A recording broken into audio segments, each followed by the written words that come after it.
Oke. Ya, Pak. Ini ya, Dulu, Pak. mengapa mesti ada sensor? Karena kita tahu pada saat ini perkembangan otomasi industri itu ada lain ya, sangat cepat. Bahkan sekarang di Indonesia belum masuk industri 4.0. Di Jepang itu sudah sudah ada industri yang mengaplikasikan industri 5.0. Jadi kita ini di Indonesia sangat tertinggal. Itu yang pendahuluannya mengapa mesti ada sensor. Yang kedua, jadi apapun model yang digunakan itu pasti ada piranti masukannya ya, ada piranti sensornya, kemudian akan diteruskan ke sistem kendali. Jadi sebenarnya sistem ini sebenarnya sangat tergantung dengan sistem kendali juga. Akan tetapi secanggih apapun, kalau misalnya ini kita ibaratkan kita manusia ya, walaupun secerdas apa, kalau misal matanya tidak bisa melihat ya, atau indera yang lain itu tidak bisa merasakan, maka jika dia diberikan stimulus, misal membaca tulisan, membaca gambar atau apa, itu kan dia tidak bisa tidak bisa melihat ya, seperti itu, tidak bisa mengetahui gambar tersebut. Jadi itu pendahuluan mengapa kita mengapa mesti ada sensor, mengapa mesti ada sistem sensor seperti itu. Baik, kita lanjut ya.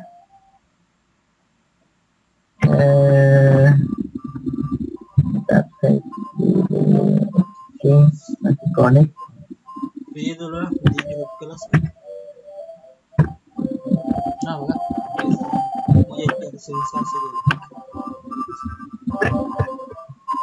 Oke, jadi di sini ada pengertian dari sensor ya. Di sini dikatakan adalah elemen yang menghasilkan sinyal yang berhubungan dengan kuantitas yang diamati atau akan diukur. Jadi ini berhubungan dengan parameter luar ya, parameter luar dari sistem. Jadi ada mungkin ada objek tertentu yang diamati. Ini yang menjadi perantara ini yang dinamakan sensor. Yang kedua, memberikan tanggapan terhadap besaran fisik yang akan diukur atau diamati dengan menghasilkan output berupa sinyal. Jadi fungsinya ya, dia memberikan tanggapan ya, memberikan tanggapan tentang apa yang diamati. Misal dia mati cahaya, maka dia akan memberikan tanggapan jika ada cahaya mungkin, ataukah kebalikannya, jika dari kondisi normalnya ada cahaya ke tidak ada cahaya. Jadi ini masih terkait dengan sensor. Dapat definisi dari sensor. Nanti mungkin ada bisa baca. Jadi di sini ada persyaratan yang sebenarnya perkembangan teknologi kontrol saat ini itu tidak terlalu menghiraukan bagaimana outputnya. Ini kan bisa diakali dengan sistem matematika di dalam kontrol. Akan tetapi akan lebih baik jika keluaran dari sensor itu akan memberikan output yang seperti ini ya, linear ya. Jadi mungkin semakin besar parameter yang diukur, maka respon keluarannya juga berupa tegangan mungkin atau berupa arus, dia juga semakin besar. Jadi di sini ada dua kurva, ada tanggapan linear dan tanggapan non linear. Ya, akan lebih bagus mungkin kalau dia linear. Karena apa? kita bisa menskalakan kenaikan dari sinyalnya itu berbanding lurus langsung dengan apa yang diamati. Ini juga persyaratan persyaratan umumnya. Jadi semakin sensitif dari suatu sensor, maka itu akan lebih baik ya. Jadi perubahan misal kita mengukur tegangan, perubahan satuan mikro, mungkin mikrovolt kalau bisa, itu akan semakin baik dibandingkan perubahan yang bisa dibaca dalam satuan mili. Apalagi kalau kita mengukur tegangan-tegangan yang kecil. Makanya di sini sensitivitas itu sebenarnya merupakan syarat yang pertama dan utama untuk sebuah sensor dan transducer.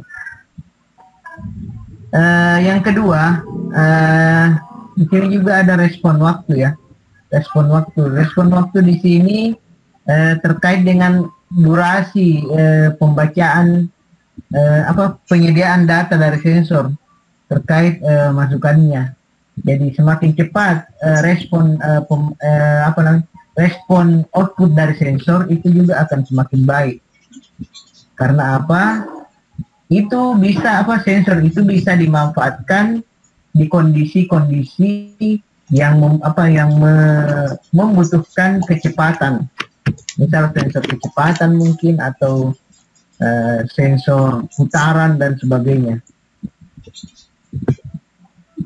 Nah, ini ada beberapa ketentuan lain ya dalam memilih sebuah sensor, sama juga dengan yang kurang lebih dengan yang kita jelaskan kemarin tentang transducer. Akan tetapi ini akan ini lebih detail ya dibandingkan kemarin. Ini masih terkait dengan sensor. Oke, jadi ini ada perbandingan ya antara detektor, transducer dan sensor. Jadi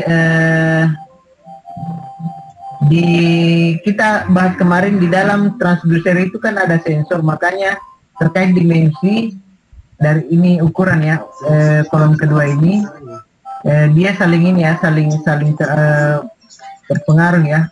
Makanya dari ukuran ini saling terkait. Nah, sensor itu mempunyai kepekaan ya,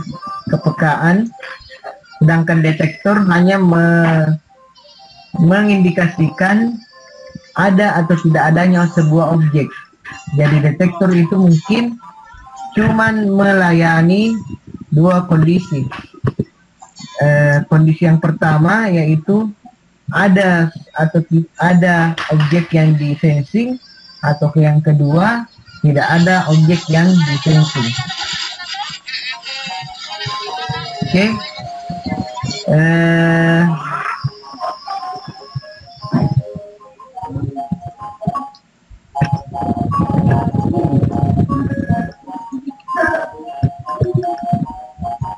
Ya, ini ada beberapa jenis sensor ya.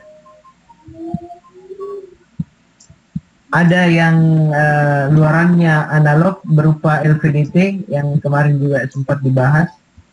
Sensor temperatur, strain gauge, load cell, LDR, dan lain-lain. Ada yang keluarannya berupa digital ya, seperti rotary encoder. Jadi rotary encoder itu memiliki keluaran berupa pulsa digital, jadi bukan lagi analog.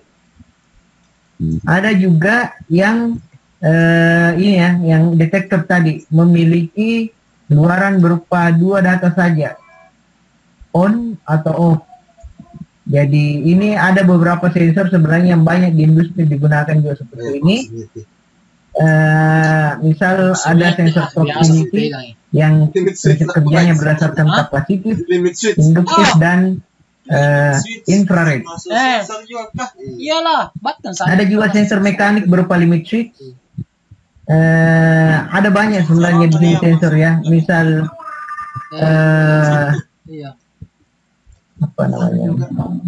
ada ada infrared IR sensor, ada ultrasonic sensor yang yang sama-sama memiliki memiliki output berupa kondisi on dan off saja. Ada banyak sebenarnya sensor yang memiliki on dan off saja, memiliki keluaran on dan off saja.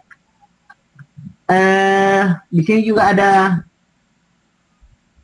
jenisnya ya, macam-macamnya. Jadi pertama itu ada sensor untuk translasi, mungkin perpindahan ya, perpindahan dan posisi itu kita bisa menggunakan potentiometer, bisa juga menggunakan rotary encoder, LVDT juga bisa, linear motion, dan lain-lain. Ini sebenarnya tergantung dari kreativitas kita yang menggunakan sensor ya. Di sini yang kedua sensor berat, LVDT, strain gauge, load cell. Sensor fluida, level dan tekanan, pengapung, LVDT kapasitif, ultrasonik dan magnetik, aliran, flow. Flow juga sebenarnya kita bisa sensing dengan menggunakan infrared sensor atau proximity sensor. Intinya bagaimana kreativitas kita mengkombinasikan beberapa sensor untuk membaca beberapa parameter ya, satu atau beberapa parameter. Sebenarnya sensor itu semakin banyak parameter outputnya, maka sensor itu akan dikatakan semakin baik. Karena adik-adik juga bisa bandingkan kira-kira kalau adik-adik menggunakan satu sensor, misalnya ada sensor saya mau membaca di ruangan itu, misal ada dua parameter, temperatur dan kelembaban. Nah, kita punya satu sensor yang bisa langsung membaca keduanya. Ada juga satu sensor yang terpisah, satu sensor temperatur, satu sensor kelembaban. Kira-kira mau pilih yang mana? Mau yang satu paket langsung dua outputnya, ataukah mesti dua sensor untuk membaca dua parameter tersebut? Kira-kira pilih mana menurut adik-adik? Yang dua output, Pak. Kalau langsung satu-satu, Pak. Yang satu paket, Pak. Ya, yang jelasnya yang satu paket ya. Karena apa? Lebih ini ya, lebih efisien. Pertama efisien tempat, efisien tegangan, efisien pengkabelan mungkin juga. Ya, itu pastinya akan lebih efisien. Mungkin harganya lebih mahal, akan tetapi mungkin pengaplikasiannya itu akan lebih efisien. Iya, mereka Kak. Ada sensor navigasi. Ada di sini dikatakan Girostar ya. Sebenarnya ada perkembangan saat ini dinamakan juga IMU, ada giroskop, dan ada pasti tahu tentang GPS. Ya, GPS itu adalah salah satu sensor sistem navigasi. Penduduk sekitar. Di sini ada sensor monitor lingkungan, ada beberapa. Kenapa kau begitu? Berubah Mika? Begini juga udara ya. GO2 dan sebagainya. Ini sensor gas semua ya. Sensor kelembaban. Ada sensor pH air dan sebagainya. Nah, ini tentang jenis dan macam-macam dari sensor ya. Ini sebenarnya kita sudah bahas ya pekan lalu ya. Jadi transducer itu sebenarnya suatu piranti yang bisa mengubah suatu energi ke energi yang lain. Jadi aktuator dan sensor itu adalah termasuk keluarga dari transducer. Makanya kemarin sensor itu berada di dalam transducer. Jadi transducer out itu berupa aktuator, transducer input itu berupa sensor.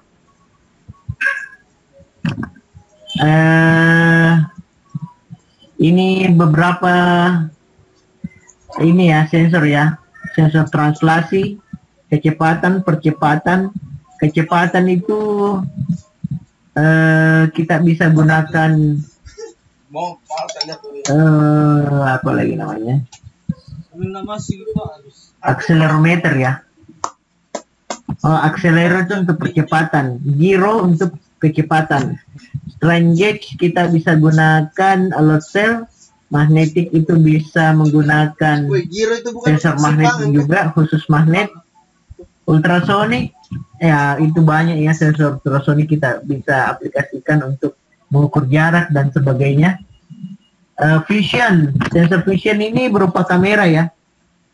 Jadi sebenarnya kamera bisa membackup ya sensor pergeseran, percepatan dan jarak untuk ultrasonik. Jadi kalau sudah ada vision, itu bisa menggantikan sensor pergeseran, percepatan, dan jarak. Begitu.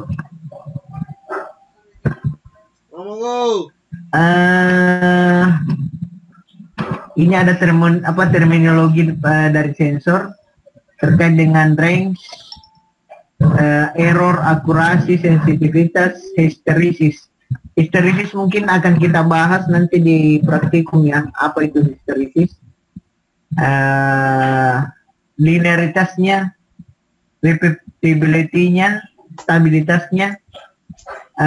Di sini juga ada ininya, endurance-nya dari date time-nya, resolusinya, dan impedansinya. Impedansi itu terkait dengan nanti pengaplikasian ya. Semakin besar impedansi itu akan semakin baik dibanding impedansi yang kecil. Kalau kita gunakan di sistem rangkaian. Di sini juga dikatakan ada karakteristik statis ya dan dinamis. Statis dan dinamis itu terkait dengan respon time-nya, time constantnya, rise time-nya, dan setting time-nya. Ini sebenarnya apa istilahnya ya? Karakteristik ini sebenarnya kalau kita implementasikan dengan mengkombinasikan dengan sistem microcontroller, ini bisa saja di reduce. Karena kalau kita menggunakan sistem microcontroller, maka terminologi sensor ini juga akan bisa terreduce. Makanya karakteristiknya juga akan kita bisa tentukan. Itu bukan saya mengiming-iming belajar microcontroller ya, tapi ada yang mungkin juga akan nanti endingnya itu akan bersinggungan dengan microcontroller. Siapa? Oke, di sini ada displacement, position, and proximity sensor. Jadi di sini ada sistem translasi dan rotasi. Translasi itu sebenarnya tadi bisa digunakan sistem potentiometer, rotasi juga bisa menggunakan sistem potentiometer. Jadi di sini dikatakan pertimbangan untuk memilih sensor posisi, rentangnya seberapa jauh ininya pergeserannya, apakah itu pergeserannya translasi atau rotasi ya. Jadi ini yang kita pertimbangkan ketika kita mau memilih sensor. Jangan sampai sensornya cuma bisa membackup putaran mungkin sekitar 90 derajat, baru kita akan membaca putaran sebesar 180 derajat, dan itu mustahil ya. Jadi mungkin akan hilang data sekitar 90 derajat. Makanya kita tentukan seberapa besar translasinya atau pergeserannya atau displacementnya, kemudian kita pilih sensornya yang sesuai. Jadi idealnya adalah ada toleransi sekitar 2 atau 30% ya, 20 atau 30% setelah data outputnya. Jadi misal kita akan baca sudut 90 derajat, rotasi 90 derajat, maka sensor yang kita butuhkan adalah sensor yang mampu berputar hingga mungkin kurang lebih 110 derajat hingga 120 derajat. Jadi ada space, ada toleransi. Ketika sistemnya mungkin error, tidak tepat di 90 derajat, maka sensor juga tidak rusak. karena masih di dalam range pergeserannya. Ini ada beberapa material yang bisa diukur ya, ferromagnetik, metal, atau isolator. Ada sebenarnya banyak yang lainnya jenisnya. Jadi ini dicontohkan ya, potentiometer sebagai sensor. Jadi ada yang mungkin pernah lihat potentiometer yang geser. Kalau ada yang sering ke studio musik mungkin, atau lihat pernah peralatan mixer, apa yang biasa pakai mixer itu, mixer audio ya, bukan mixer buat yang buat gue. Apa yang biasa? Ada yang pernah lihat mixer? Saya pernah.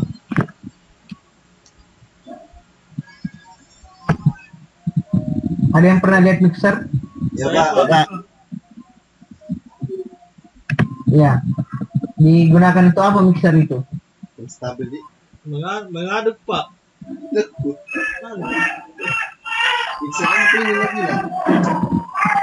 Yang kedua. Halo? Yang itu. Mengaduk Pak.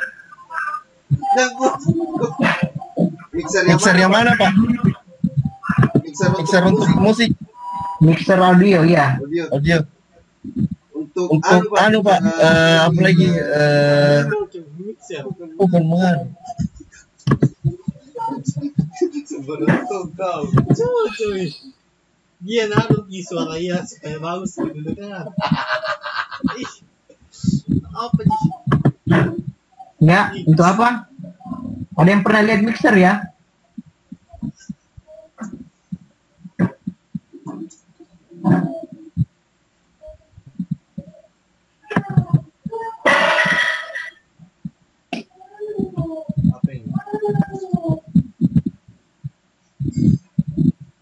Kenapa? Tidak ada yang pernah lihat mixer. Kalau saya belum Pak. Pernah Pak. Elektron orkes. Yang dipakai di orkes itu Pak. Nah, Untuk pencampuran itu Pak, audio. ya. Jadi kalau misal ada banyak ini ya, banyak mikrofon. Nah, mixer biasanya dipakai untuk mencampur ya, antara dari mikrofon satu dengan mikrofon yang lain. Makanya dia ada banyak masukannya begini. Jadi semakin banyak masukannya, mungkin harganya juga akan semakin tinggi ya, akan semakin banyak, semakin mahal. Ini contoh mixer deh ya.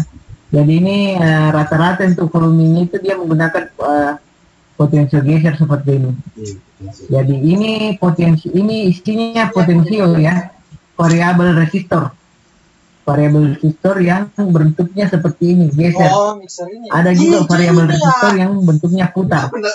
Jadi ini ketika kita mau membaca pergeseran, kita juga bisa menggunakan sensor seperti ini. Ataukah kita mau baca putaran yang terbatas, mungkin putarannya mungkin sekitar 180 derajat saja, ya kita bisa menggunakan sensor variabel resistor seperti ini yang rotasi. Nah, saya buka ini, saya mungkin mau perlihatkan saja. Nah, itu ya untuk potentiometer.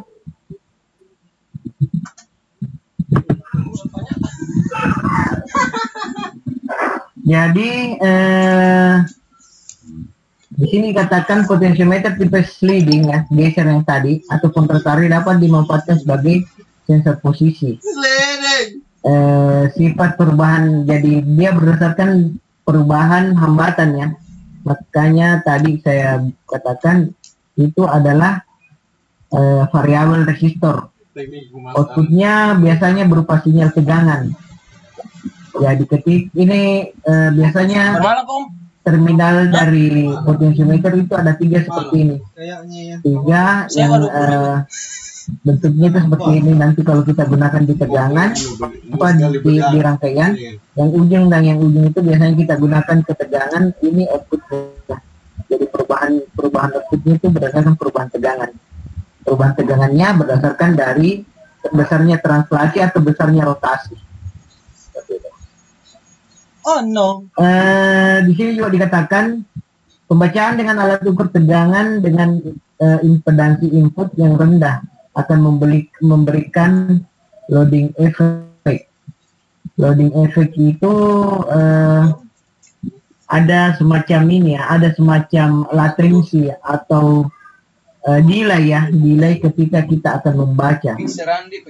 Ini kalau impedansinya rendah. Impedansi rendah. Ini impedansi rendah artinya kecil ya impedansinya.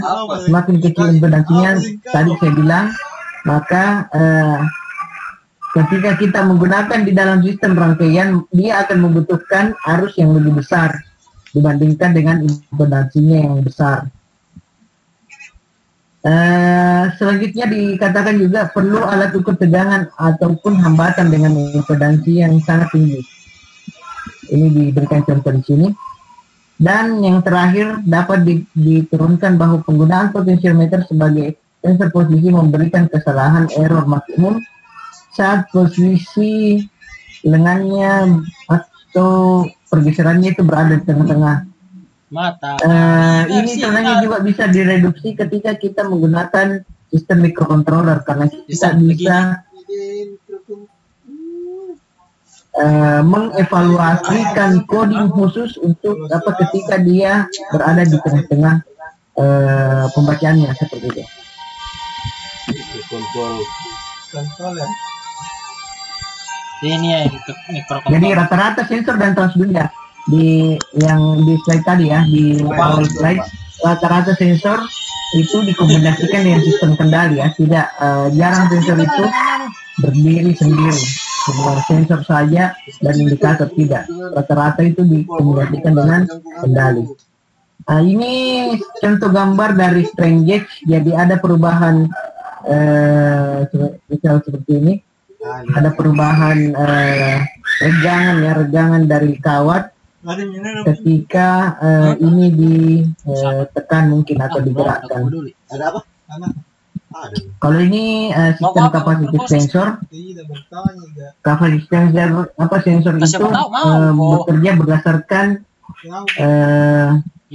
perubahan kapasitansi ya dari sistem sensornya. Jadi ketika mungkin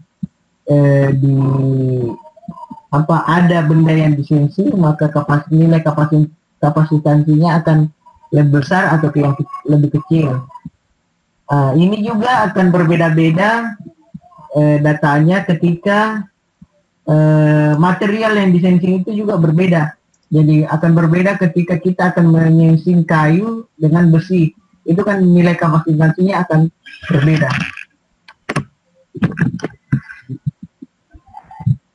Hal efek itu berkaitan dengan magnet ya, makanya di sini diberikan rumusnya untuk sensor hal efek.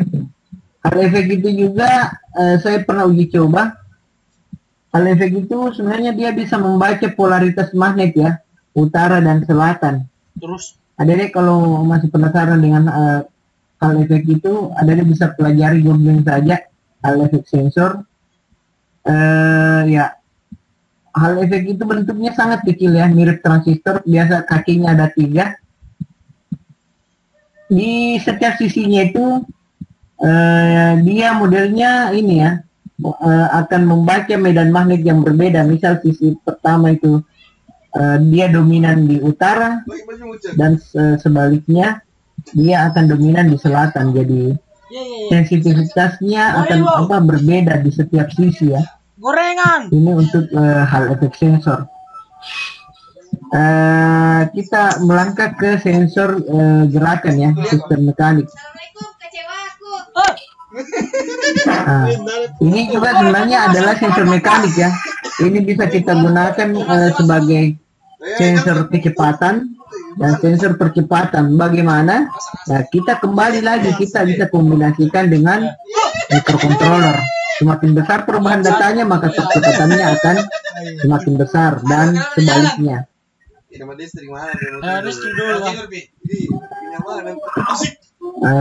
Ini untuk posisi. Posisi itu LVDT ya. LVDT ini kayaknya sudah pernah saya jelaskan terkait dengan perubahan inti ya, pergeseran inti akan mengubah output dari sensor. Jadi gambarnya seperti ini kurang lebih. Ini intinya yang intinya yang bergeser, maka keluarannya di sekundernya ini akan berubah. Begitu. Ini untuk LVDT. Sensor kecepatan. Ini ada banyak sebenarnya ya. Pertama bisa kita gunakan rotor encoder.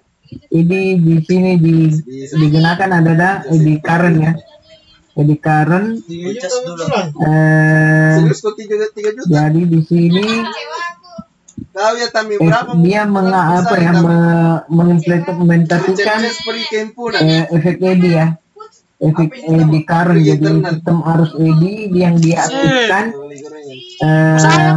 yang mengaktifkan sinyal sinusoidal dengan frekuensi sekitar kurang lebih 3 mega ya, 3 MHz. Jadi frekuensi ini berada di ini ya, di porosnya.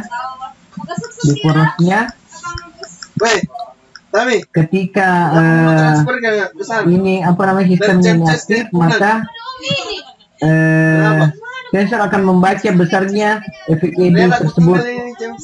Kemudian outputnya itu akan berbentuk sinyal ya, yang termodulasi berbentuk sinyal sinusoidal seperti ini. Jadi ada satu masukan, ini digetarkan, kemudian getarannya kembali akan diterima seperti ini. Ini model sensor kecepatan.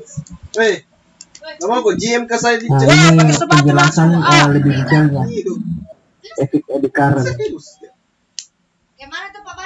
Oke, di sini tentang transducer kecepatan. Kalau ya sampai di sini kayaknya dulu untuk saya takutnya kalau saya terlalu panjang menjelaskan, bahan untuk UTS-nya akan semakin banyak. Saya lanjut saja atau gimana?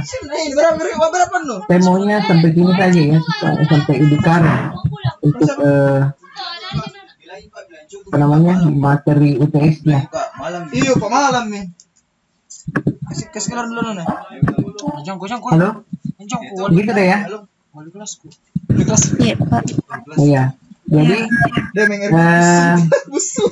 materi yang kemarin tentang transducer mungkin juga akan saya kirimkan ya via satu kelas. Silakan dipelajari. Jadi saya lupa satu lagi.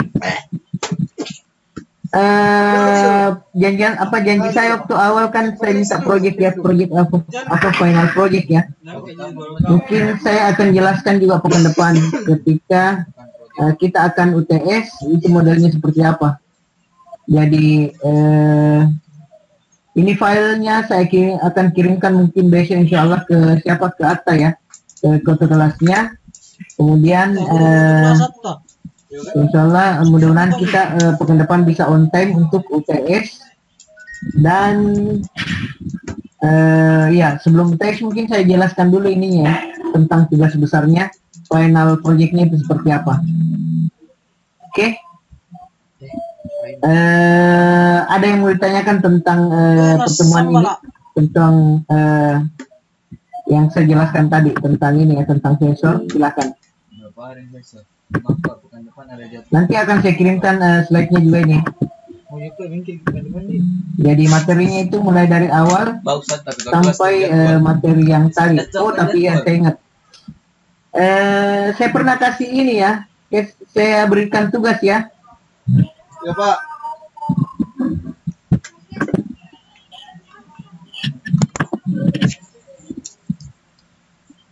Saya pernah kayaknya berikan tugas. Pernah. Oh, pekan depan ada bengkel. Sorry. Pekan depan ada bengkel. Hari apa bengkelnya pekan depan? Hari tanggal 5.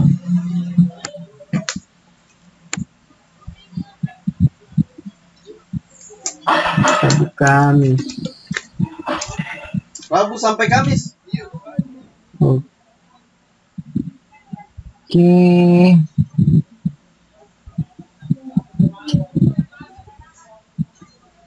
Oke, kalau kita bisa nggak kira-kira kalau sekitar hari Jumat atau Selasa kita masuk untuk pertemuan ini, pertemuan apa namanya, instrumentasi dan pengukuran ini. Kenapa nyata cek terus? Gimana bisa kira-kira?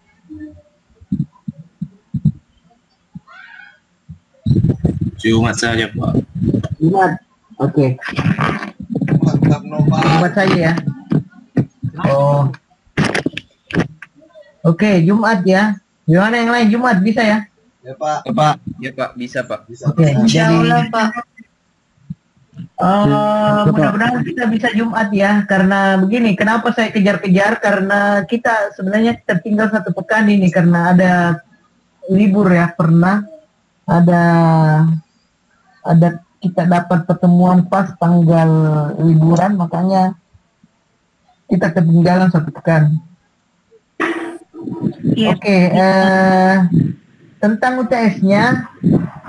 UTS-nya materinya itu setelah ini ya, ternyata setelah tugas yang kemarin kan ada pernah saya berikan tugas.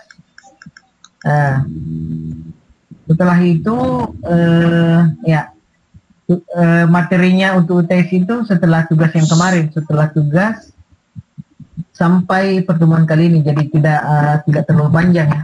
Sebenarnya agak ringkas juga materinya. Apalagi materinya. Oke, bisa difahami? Ya Pak. Oke. Oke, ada pertanyaan? Oke, jadi saya berikan clue-nya untuk tugas besarnya ya. Adik-adik silakan coba cari aplikasi dari sensor ya. Coba cari contoh-contoh saja aplikasi dari sensor. Kemudian buat buat cara kerja apa? Coba cari bagaimana cara kerja dari sensor itu. Tapi harus ada aplikasinya dulu. Aplikasinya, kemudian cara kerjanya seperti apa di sistem itu.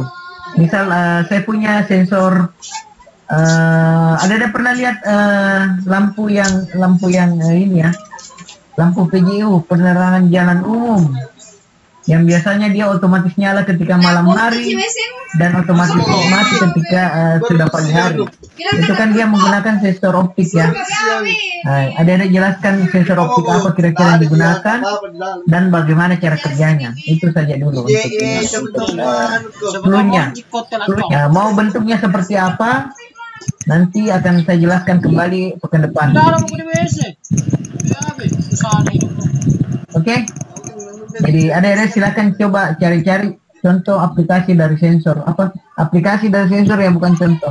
Aplikasi dari sensor, mulai dari industri mesin, di kehidupan sehari-hari dan sebagainya. Oke? Aplikasi dari sensor. Ada pertanyaan atau ada tanggapan? Contoh pengaplikasiannya. Halo? Halo Pak. Halo Pak. Ya. Maksudnya ini Pak, contoh pengaplikasiannya. Ya, aplikasinya. Aplikasi sensornya. Ini banyak sebenarnya deh ya. Banyak aplikasi dari sensor di dunia otomotif. Misal sensor apa namanya? Sensor parkir. Nah, itu jenis sensornya menggunakan apa? Misal ultrasonic, cara kerjanya seperti apa? Dia mengirimkan gelombang kemudian menerimanya kembali, ya itu saja. Nah, nanti kemudian pekan depan akan saya berikan formatnya, format penyampaiannya seperti apa. Apakah kita menggunakan presentasi ataukah kita menggunakan sistem pelaporan dan sebagainya, proposal pelaporan dan sebagainya. Oke? Jadi cari saja dulu contoh sensor, kira-kira yang mana yang ada paling senang. Satu buku mau yang gitu. Gimana? Bisa dipahami? Bisa pak. Bisa bisa. Bisa pak. Oke. Insya Allah besok ATM dikirimkan. Ya? Tidak boleh mirip tuh Pak. Ya, jangan sama. Makanya begini. Kalau mau tidak sama, satu orang yang ini ya, yang buat listnya. Jadi misal, siapa tadi namanya? Nur Kamila. Sensor apa? Siapa lagi? Faresa, sensor apa? Ya begitu. Alvina, sensor apa? Halo pak. Jadi di list. Ya. Sebanyak pak dibagi memang nih pak. Jangan begini deh. Begini deh. Ini juga ininya ya. Keuntungannya kalau adik-adik yang ini yang pilih sendiri. Satu sensor itu sebenarnya banyak peruntukannya. Ultrasonik tadi misalnya digunakan di kendaraan. Oke, satu. Ultrasonik digunakan di sistem untuk mengetahui ketinggian air. Dua. Apalagi? Ultrasonik digunakan sebagai radar. Tiga. Ini kan banyak sensor apa fungsinya ultrasonik. Jadi ada sisa pilih jenis sensor, contoh pengaplikasian sensor dan apa jenis sensornya di situ. Nah, kemudian ada yang jelaskan bagaimana cara kerjanya di sistem tersebut. Gitu.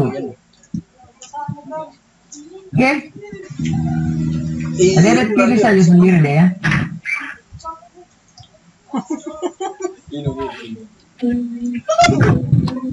Bisa dipahami? Bisa pak. Bisa pak. Bisa pak. Bisa pak. Ini sudah isi presensi kan?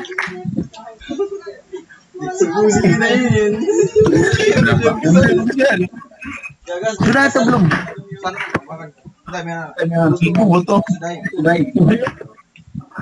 Belum pak.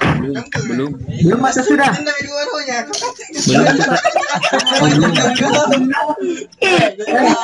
Ini karena bersamaan bicara jadi bentrok. Nggak bagus mixernya ini. Oke. Untuk presensi hari ini diisi sensor ya. Materinya sensor. Silakan diisi. Ya mungkin ini sudah jam berapa ya? Sudah jam 9 malam ya. Kita cukupkan mungkin. Demikian. Ada yang mau ditanyakan? Aman ya? Oke, siapa tadi langsung matikan mikrofonnya? Andi Awal Muhajir tadi langsung matikan mikrofonnya. Saya minta ada yang bertanya. Oke, terima kasih. Cukup sekian ya. Assalamualaikum warahmatullahi wabarakatuh. Oke, saya izin ini ya, izin live ya.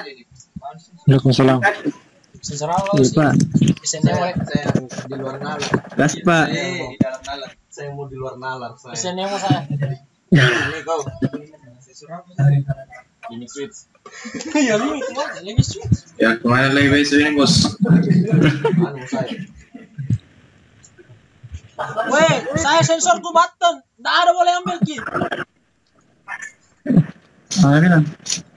Alamuni. Sensor button. Kita diskusi di sini. Benar.